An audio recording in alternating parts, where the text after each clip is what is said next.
Hello everyone, my name is Benjamin Yoder with One Controller Port, here today to talk to you about Megatudo 2096 for the original PlayStation. This is a 1996 3D fighting game with some interesting ideas around movement specifically. It does fail a little bit in its execution and at times can feel a bit janky, but it's also very playable. If you're familiar with any kind of like Street Fighter style fighting game, it has very similar button inputs for that. You're doing motions on the D-pad and combination of the button to do a variety of special attacks. Although it is limited on the number of these moves you have. It's typically about 4 or 5 per character, but it makes up for this limited number through extensive movement options, specifically when it comes to sliding. You can kind of slide infinitely around, forward, backward, left and right.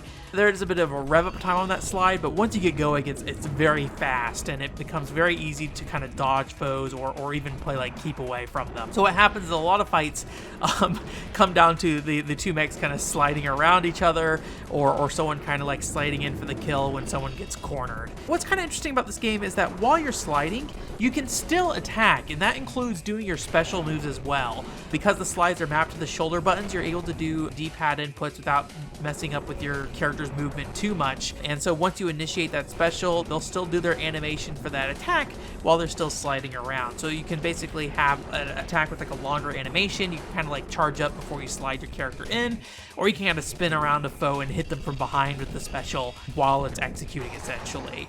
And this also means you can kind of back off foes as well. So if you're committed to doing a special attack and you want to slide out of that range, you can slide backwards while you're doing your special too. And so you can kind of play around with this in some interesting ways that make it feel a bit more dynamic. Like you can basically only plan to hit an enemy with a particular part of a hitbox, so you can stay just out of range during an attack, but then kind of slide in at the last second and nick them with the final hit of a combo. Or you can also use it with like ranged attacks to kind of keep an enemy on their toes, because you can very quickly drain their health with like a powerful blast.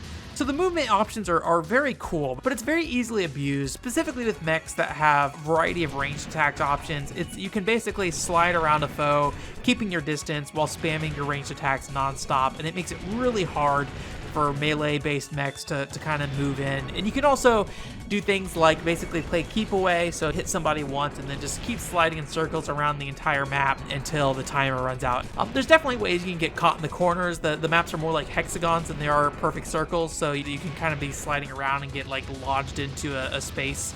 So you do need to be a bit careful when you're sliding away, but there's not a lot of opportunities for somebody to deal with somebody who's just sliding away from them the whole time. There is a system in place here that's kind of intended to reduce the amount of like special spamming, so you can't just like slide away and spam special shots all the time. It's like a fuel system, but the fuel goes up at a fast enough rate that most special attacks you can spam at a reasonable rate, and every single character also has a gun, so you can always just slide around and shoot your little like pea shooter shots the whole time if you want to instead as well. Like I said though, the melee attacks are unfortunately really risky to close in. It often feels like those melee attacks just don't necessarily connect. The collision for them seems really inconsistent, and I often feel like I'll go in for a hit and it just looks like I definitely hit an enemy, yet I don't. So there's not really a reason to utilize these attacks, especially if you're a mech with a lot of ranged options. Now it's worth noting that I only played against AI. I don't have anybody else to play Megatudo 2096 with. So maybe if you're playing with other players, there's a better balance here. There's a way to get around these options. The AI is pretty rough at dealing with this. They don't really know how to close in on you if you just play keep away. It's also very easy to kind of slide into an enemy nonstop and hit them with a particular pattern of attacks or even just a single attack at times, and they just don't know how to break out of it. So you can basically infinite them till they die. And if that infinite fails, just go right back to spinning around and shooting them nonstop. This game feels pretty weak to play on your own in general, honestly, though. There's a story mode, but it's more of an arcade mode, and there's not even like much of an end cutscene or anything like that. You get kind of a congratulations screen, but otherwise, outside of fighting a boss character or two that you can't select in the multiplayer mode, there's just not really a lot of reason to go through this arcade mode multiple times, because there's just not really any story material. Which is weird, because the manual had a lot of characters in it for some reason, and each mech has its own pilot, and they have their own descriptions and things like that. So it feels a lot like the world was a little underutilized, which is just a shame, because it's a really cool looking game. We have these like flat shaded polygon mech that really pop in terms of the color, and this might sound really dumb, but there are a variety of skyboxes in the game, and I think they kind of make for a neat variety of lighting conditions to see these flat shaded mechs under.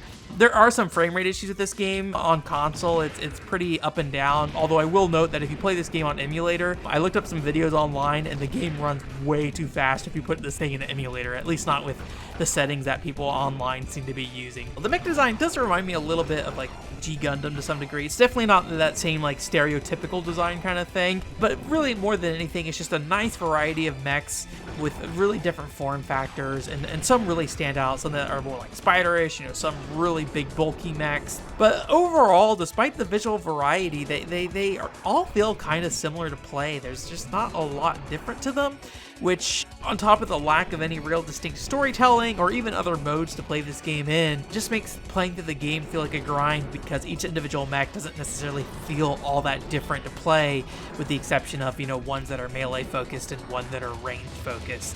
Especially when you can just kind of abuse the game whenever the going gets tough, so it doesn't require you to learn, how to play the game more. So Megatudo 2096 is kind of a neat thing to look at and a neat thing to, I think, play a few times here and there, but unless you can find some real depth here that I can't, I'm not a fighting game expert, it's likely not worth more than a look for a few minutes.